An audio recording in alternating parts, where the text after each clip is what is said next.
Hello बच्चों, 9th class की जो दूसरी वीडियो है गति वाले चैप्टर की लेसन नंबर 8 की वो शुरू कर रहे हैं हम लोग आज। और इस वीडियो के अंदर हम क्या देखेंगे, हम गति जो हमने पहले सरल रेखीय गति थी, दूरी, विस्थापन क्या होता है, अंतर क्या होता है, सदिश राशि, अदिश राशि, इन सब के बारे में पढ़ चुके थे।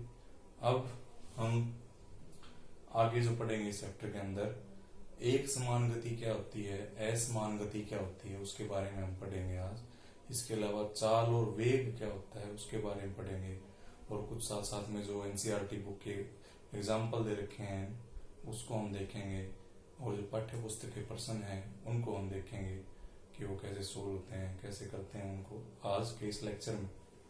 तो सबसे पहले तो एक समान गति किसको बोलते हैं। अब जो एक समान गति है बच्चों, उसका मतलब होता है, जैसे यहाँ पे मैंने उदाहरण लिख रखा है एक समान गति और असमान गति का। एक समान गति और असमान गति, एग्जाम्पल देखो, कोई भी वस्तु है, कोई गाड़ी है, कोई कार है, वो चल रही है, वो 9:30 बजे चली थी, और 9:30 बजे चलने के बाद में क्या हो गया, उसने 15 मिनट में ये 10 मीटर की दूरी तय करी, अगले 15 मिनट में 20 मीटर की, अगले 15 मिनट में 30 मीटर की, फिर तो हर 15 मिनट में क्या हो रहा है, वो 10 10 10 10 समान रूप से बढ़ रही है। उसके द्वारा जो तय की गई दूरी है वो क्या है, समान समय, हर एक 15 मिनट में क्या है वो 10 मीटर की दूरी तय करती है। तो समान समय अंतराल में समान दूरी तय कर रही है। यहाँ पे इस उदाहरण में आप देख रहे हो, यहाँ पे क्या है, पहले वाले में 10 मीटर, फिर 19 मीटर, फिर 26, फिर 30, फिर 42। तो उन्हीं 15 मिनट में क्या हो रहा है, ये यहाँ पे 9 मीटर की है, उसके बाद में 7 मीटर की है, उसके बाद में 4 मीटर की है। तो इस प्रकार अलग अलग समय अंतराल, जो समान समय अंतराल में अलग अलग जो दूरी है, असमान जो दूरी है कोई वस्तु तय करती है, तो उसको बोलते हैं बच्चों असमान गति। तो एक समान गति का परिभाषा क्या हो जाएगी, समान समय अंतराल में यदि कोई वस्तु समान समय अंतराल में समान दूरी तय करती है तो उसको क्या बोलेंगे, उसको बोलेंगे वस्तु की जो गति है वो क्या है, एक समान है उसकी गति। और अगर कोई वस्तु समान समय अंतराल में अलग अलग दूरी तय करती है, जैसे यहाँ पे दूरी देख रहे हो, तो ऐसी वस्तु को क्या बोलेंगे, ये उस वस्तु की गति क्या है, असमान गति है। क्या है, असमान जो गति है इस वस्तु की गति क्या हो जाएगी, असमान हो जाएगी यहाँ पे। तो ये उदाहरण है एक समान गति के और असमान गति के। असमान गति जो होती है, लगभग जो सारी वस्तुएं होती हैं बच्चों वो असमान गति से ही चलती हैं। जैसे गाड़ी लेके आप कहीं जा रहे हैं, साइकिल पे जा रहे हैं, बाइक पे जा रहे हैं, जरूरी नहीं कि आपकी जो गाड़ी की स्पीड है वो हमेशा क्या हो, समान हो। कहीं पे रोड खाली है तो तेज चल रही है, कहीं पे भीड़ आ गई, कोई आगे कोई और चीज आ गई है तो स्लो हो गई है, बिल्कुल रुक भी जाती है। तो जो लगभग जो सारी वस्तुएं हैं वो क्या है बच्चों, आपकी असमान गति से ही चलती हैं, एक समान गति से बड़ी नहीं चल पाती हैं जो सारी सारी गाड़ियां हैं, वस्तुएं होती हैं। तो ये तो एक समान गति और असमान गति के अंदर क्या जो अंतर था वो आप देख सकते हो, क्या दोनों में अंतर है। समान समय अंतराल में समान दूरी, समान समय अंतराल में एक ए जुड़ जाएगा, असमान दूरी, उसको बोलेंगे असमान गति। तो ये अपनी थी एक समान दूरी, एक समान गति और असमान गति के उदाहरण मैंने आपको दिए हैं। उसके बाद में है चाल। अब क्योंकि जो गति है उसको मापने का कोई तरीका भी होना चाहिए, तो गति को मापने का जो तरीका है, गति को मापने के लिए जो जिस चीज का जिसका हम प्रयोग करते हैं, जिस बात का, वो है अपनी चाल। कि किसी भी गाड़ी की, किसी भी वस्तु की चाल क्या है, और चाल होती क्या है, किसी वस्तु द्वारा इकाई समय में तय की गई दूरी। इकाई समय, इकाई का मतलब क्या होता है, 1 मिनट, 1 सेकंड, 1 घंटा, कुछ भी 1 मिनट, 1 में, तो उसके द्वारा जो एक, मान लो कोई वस्तु 1 सेकंड में 10 मीटर जाती है, तो 10 मीटर प्रति सेकंड होगी है उसकी चाल। तो चाल है क्या एक्चुअल में, किसी वस्तु द्वारा इकाई समय में तय की गई दूरी को क्या कहते हैं, चाल कहते हैं बच्चों। और इसका जो मात्रक है वो क्या है, इसका मात्रक क्या है, मीटर प्रति सेकंड। ये इसको ऐसे लिख सकते हैं, मीटर बटे सेकंड, ये इसको ऐसे लिख सकते हैं मीटर सेकंड की पावर -1। ये इसका क्या है, एसआई मात्रक, अंतरराष्ट्रीय मानक है। ये मात्रक जरूर याद रखने हैं सबने, मात्रक 1 नंबर का पेपर में आता है जरूर से जरूर 9th क्लास में, इसका मात्रक क्या है। तो इसका जो चाल का जो मात्रक है वो क्या है, मीटर प्रति सेकंड में मापते हैं। हालांकि ये छोटी इकाई है, इसको सेंटीमीटर प्रति सेकंड में, या जो गाड़ियों में किलोमीटर प्रति घंटा। गाड़ियों में आपने देखा होगा, गाड़ियों में इस तरीके से एक मीटर बना होता है, उसमें क्या होती है, एक सुई होती है, वो ऐसे यूं, यहाँ पे 0, 10, 20, 30, 40 ऐसे लगभग 120 तक ऐसी स्पीड बनी होती है। और नीचे क्या होता है बच्चों, एक नंबरिंग चलती है उसके अंदर। तो यहाँ पे क्या है, यहाँ पे मापता है दूरी। यहाँ पे लिखा होता है 1, 2, 3, 4, 5 कितना दूर चढ़िएगा। तो इसको तो बोलते हैं बच्चों ओडोमीटर। क्या बोलते हैं, ओडोमीटर। ओडोमीटर क्या मापता है, ओडोमीटर मापता है दूरी। और ये जो स्पीड है इसको बोलते हैं स्पीडोमीटर। स्पीड में मापने वाला। तो गाड़ी में हर एक, बाइक में भी होता है ये तो, कि कितना किलोमीटर बाइक चली है, ओडोमीटर बताएगा कि स्पीड से गाड़ी चल रही है, तो क्या बताएगा, स्पीडोमीटर बताता है हमें। तो यहाँ पे दोबारा से देख लो, चाल किसी वस्तु द्वारा इकाई समय में तय की गई दूरी को चाल कहते हैं। इसको मीटर प्रति सेकंड में मापते हैं। इसका यह ऐसा ही मात्रक है अंतरराष्ट्रीय नियमों के अनुसार, लेकिन इसको हम किलोमीटर प्रति घंटा या सेंटीमीटर प्रति सेकंड में माप सकते हैं। और एक खास बात जो कल बताई थी, ये क्या है, एक अदिश राशि है, मतलब इसको दिशा की जरूरत नहीं है साथ में, इसको सिर्फ परिमाण अंक लिखना है। कितनी स्पीड है, 10 किलोमीटर प्रति घंटा, 20 किलोमीटर प्रति घंटा, ये लिखना है 20 किलोमीटर प्रति घंटा उत्तर दिशा में, दक्षिण दिशा में, दिशा की जरूरत है नहीं है इसको लिखने में किस ओर है। तो ये हो गई है चाल। लेकिन चाल में क्या है, क्योंकि कोई भी वस्तु क्या है वो समान समय में समान दूरी तय नहीं करती है। कभी उसकी जो स्पीड है वो कम है, कभी उसकी स्पीड ज्यादा है। तो इसलिए हम क्या लेते हैं, चाल को ना लेके एक फॉर्मूला और ले लेते हैं, औसत ले लेते हैं, औसत चाल। अब औसत चाल क्या होती है कि कभी स्पीड कम है, जैसे उदाहरण देखेंगे आगे, तो स्पीड ज्यादा है, तो कुल मिला के औसत चाल का फॉर्मूला क्या हो जाएगा,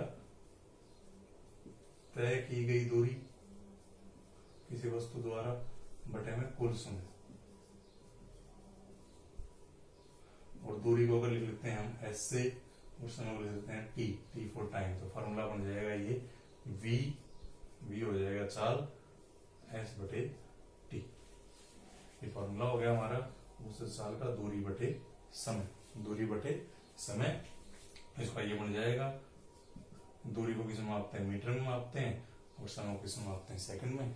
तो मीटर बटे सेकंड इसकी यहाँ से आई है, ये इसकी इकाई, मापने की इकाई यहाँ से निकली है। जैसे उदाहरण ले लेते हैं, इस उदाहरण को भी कैसे निकलेगा, आपकी किताब में उदाहरण दे रखा है कि एक कोई, जैसे आप स्कूल जा रहे हैं या कोई वस्तु जा रही है, तो क्या है, वो पहले जो 16 मीटर की दूरी है वो तो तय करती है 4 सेकंड में।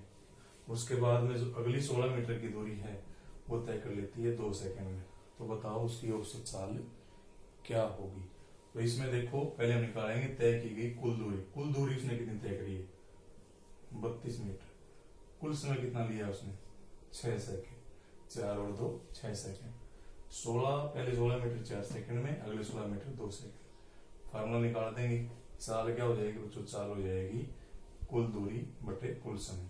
तो क्या हो जाएगा, 32 बटे 6 काटेंगे, 6 पंजा 30, 6 3 18 मीटर प्रति सेकंड, तो 5.33 मीटर पर सेकंड, ये आ जाएगी उसकी औसत चाल। तो इस प्रकार से निकालते हैं। औसत क्यों लेते हैं, क्योंकि कोई वस्तु कभी भी समान समय में समान दूरी मुश्किल से तय करती है, तो ये हमेशा एक समान नहीं रहती, इसलिए हम क्या लेते हैं, एवरेज, औसत निकाल लेते हैं।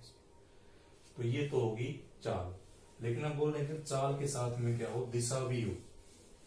जैसे कल बताया था कि दूरी के साथ में क्या हो, अगर दिशा भी हो जाए उसको विस्थापन बोलेंगे। तो यहाँ पे क्या है, एक नई चीज आ गई है, इसको बोलते हैं वेग। परिभाषा बिल्कुल वही रहेगी, किसी वस्तु द्वारा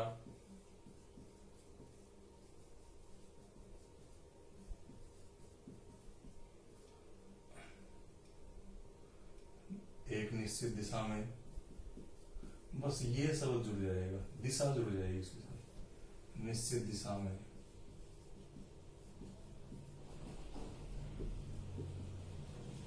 इकाई समय में तय की गई दूरी वेग कहलाती है। अब कुछ नहीं बदला इसके अंदर, वही परिभाषा है, किसी वस्तु द्वारा इकाई समय में तय की, लेकिन यहाँ पे क्या हो गया, साथ में क्या आ गया, ये दिशा जोड़ दी हमने कि दिशा भी लिखनी पड़ेगी आपको, किस दिशा में वस्तु गई है। और दिशा अगर आ जाएगी तो उस टाइम पे उसको क्या बोलेंगे, वेग बोलेंगे। वेग की जो इकाई है इसको किसमें मापते हैं, मीटर प्रति सेकंड में ही मापते हैं बच्चों। और ये क्या है, ये एक सदिश राशि है, सदिश राशि है। अब ये आता है, जैसे कल मैंने आपको बताया था कि विस्थापन और दूरी एक अदिश राशि, विस्थापन एक सदिश राशि, क्या वो दोनों को भी बराबर हो सकते हैं? तो मैंने कहा था हाँ, वो दोनों बराबर हो सकते हैं अगर क्या हो, वस्तु क्या है, एक सरल रेखा में, एक सीधी रेखा में गति कर रही है वस्तु, यहाँ से यहाँ जा रही है वस्तु, इस दिशा में जा रही है, सीधी रेखा में गति कर रही है, तो बोलेंगे कि जितना दूरी है, जितनी दूर गई है यहाँ से यहाँ तक, ये इसकी दूरी है OA 10 मीटर, तो ये इसका विस्थापन भी क्या हो जाएगा, OA 10 मीटर ही हो जाएगा। वस्तु सीधी रेखा में, सरल रेखा में गति करती है। तो आज भी वही बात आ गई है इसके अंदर कि क्या जो चाल है और जो वेग है कभी समान हो सकते हैं? तो बोलेंगे हाँ, चाल और वेग समान हो सकते हैं अगर जो वस्तु है वो क्या है, सरल रेखा में चल रही है। अगर वस्तु क्या है, सरल रेखा में, सरल रेखा का मतलब क्या होगा, सीधी रेखा में, सरल रेखा में असमान गति से चल रही है, गति से चलती है तो क्या हो जाएगा, वेग व जो चाल है वो क्या हो जाएंगे, बराबर हो जाएंगे, बराबर हो जाते हैं। तो औसत वेग और जो औसत चाल है वो यहाँ पे क्या हो जाएगी, बराबर हो जाएगी। जो औसत वेग है वो कैसे निकालते हैं, वे वस्तु बार बार अपनी दिशा बदल रही है, मानो पहले वो यहाँ गई फिर यहाँ चली गई, वो इस प्रकार से चलेगी O और A बिंदु पे, इस प्रकार से, तो अपनी दिशा बदल ली है उसने। तो यहाँ पे उसकी प्रारंभिक चाल क्या थी और उसकी अंतिम चाल क्या थी। अब दो चीजें लेंगे हम, औसत वेग निकालना है। तो जो औसत वेग है किसी वस्तु का, औसत वेग वो निकाल लेंगे क्या, प्रारंभिक वेग। अगर मान लो वस्तु ऐसे गई है, दिशा बदली उसने अपनी, पहले यहाँ थी फिर यहाँ आ गई, इस बिंदु तक आई, तो प्रारंभिक वेग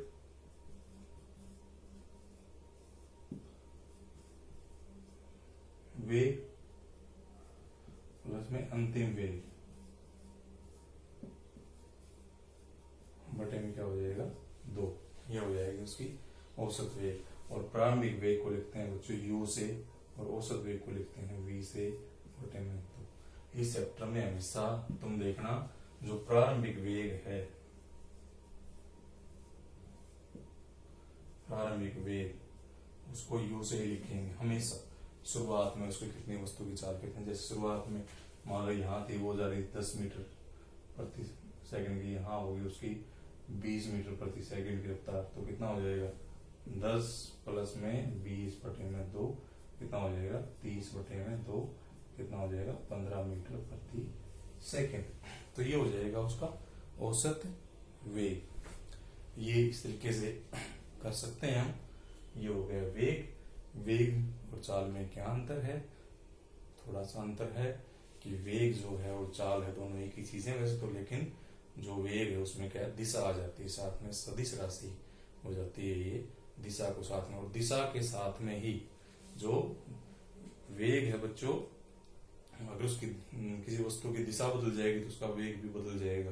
वेग दिशा के साथ में बदलता है, लेकिन जो चाल है वो दिशा के साथ में नहीं बदलती है। ये दोनों के अंदर अंतर है। इसके बाद में 2 क्रियाकलाप दिखा रखे हैं आपकी किताब में, बड़े इंटरेस्टिंग है दोनों, बड़े अच्छे हैं। ये आप खुद भी कर सकते हो, जो अपनी किताब में अपने स्कूल में आओगे या कहीं भी आप जाते हो तो इसमें बोल रखा है कि आप जब घर से जा रहे हैं, क्रियाकलाप के अंदर क्या है कि स्कूल में जाने के लिए मान लो आपका जो स्पीड है वो आपकी 4 किलोमीटर प्रति घंटे की स्पीड से आप स्कूल जाते हो और स्कूल जाने में आपको लग जाते हैं 30 मिनट। 30 मिनट में आप स्कूल पहुंच गए। तो बताओ आपका घर से कितना दूर है स्कूल? स्कूल की दूरी बतानी है। तो फॉर्मूला बताया था मैंने। फॉर्मूला क्या था? औसत चाल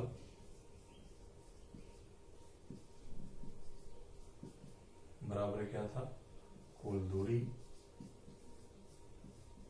बटे समय। अब इसके अंदर क्या है बच्चों, ये ध्यान रखना है कि जब आप ये सवाल निकालते हैं, इनको हल करते हैं, तो सारी की सारी जो इकाइयां हैं वो एक जैसे होनी चाहिए। जैसे यहाँ पे इकाई दे रखी है किलोमीटर प्रति घंटा, घंटा में। यहाँ पे टाइम क्या है? मिनट में दे रखा है। तो इसको या तो इसको मिनट में बदलो, या इसको मिनट में, इसको घंटे में बदलो।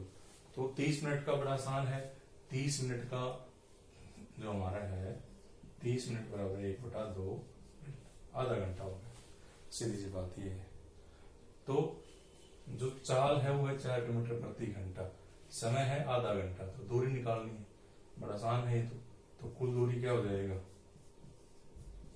कुल दूरी गुणा हो जाएगी औसत चाल और समय की। औसत चाल गुणा समय। तो इस प्रकार से आप निकाल सकते हो।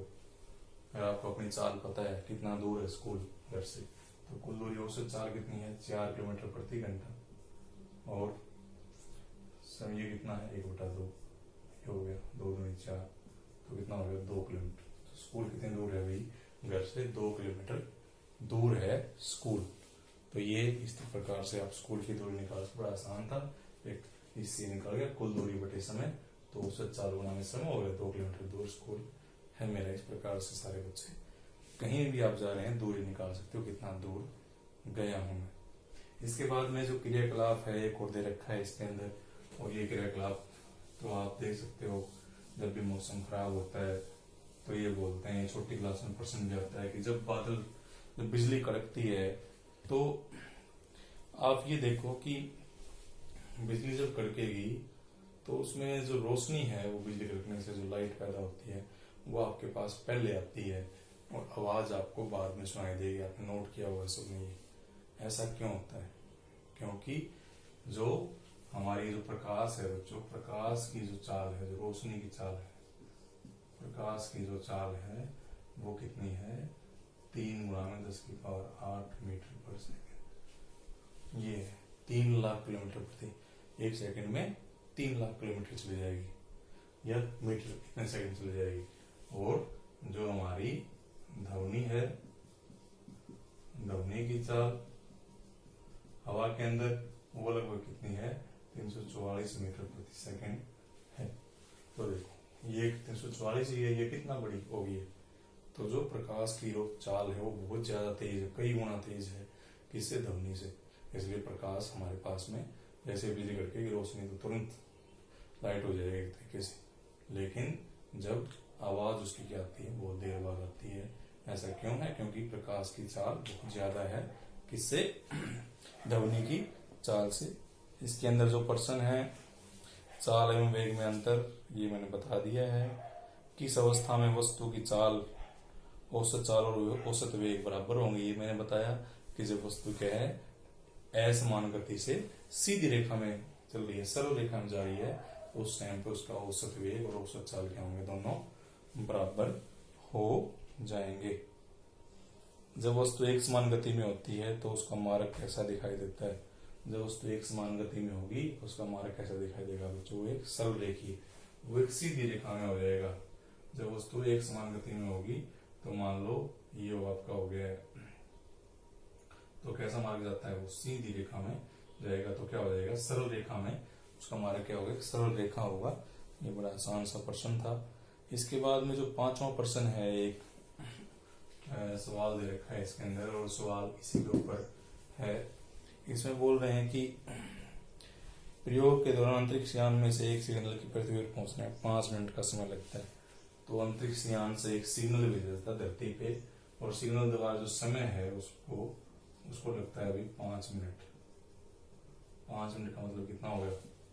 5 × 60 मतलब 300 सेकेंड उसको लगते हैं। 1 मिनट में 60 सेकंड होते हैं, तो 300 सेकंड उसको लगते हैं धरती पे पहुंचने के लिए, और पृथ्वी ये बताना है कि वो धरती से कितना दूर है वो। अब हमारे पास में इसके अंदर क्या क्या है, हमारे पास में बस ये है। अब जो सिग्नल है वो जरूर क्या होगा, उसकी चाल क्या होगी, ये होगी, और ये हो गया हमारे पास में समय। तो दूरी निकालनी है, वही फार्मूला अभी निकाला था। दूरी बराबर क्या हो जाएगा, चाल गुणा में समय, अभी बताया था ये, तो बड़ा आसान सा है। 3 गुणा में 10 की 8, चाल ये है, और कितना है समय, कितना हो गया 300 सेकंड। मैंने पहले बताया था, यहाँ पे ये क्या है सेकंड में है, तो ये भी क्या होगा सेकंड। मिनट में नहीं छोड़ना उसको, क्योंकि सारी इकाइयां एक जैसी होनी चाहिए, या तो सारी मिनट में बदलो या सारी घंटों में बदलो, तो सारी इकाइयां एक जैसी ही होनी चाहिए बच्चों। तो गुणा कर दो इसकी, 3 3 9, 10 की पावर 8, दूरी है तो क्या आ जाएगा मीटर। अब यहाँ पे क्या होगा, इसकी पावर बढ़ जाएगी, 9 गुणा में 10 की पावर 10 मीटर। इतनी दूर वो अंतरिक्ष यान धरती से है, इसकी दूरी। तो ये आपने पाठ्य पुस्तक के प्रश्न करने हैं। असमान गति और एक समान गति क्या होती है, वेग और चाल में अंतर क्या है, मैंने समझा दिया आपको। उम्मीद है सारे बच्चे इसको करेंगे, और किताब में से जो उदाहरण है किताब लेनी होंगी, उदाहरण संख्या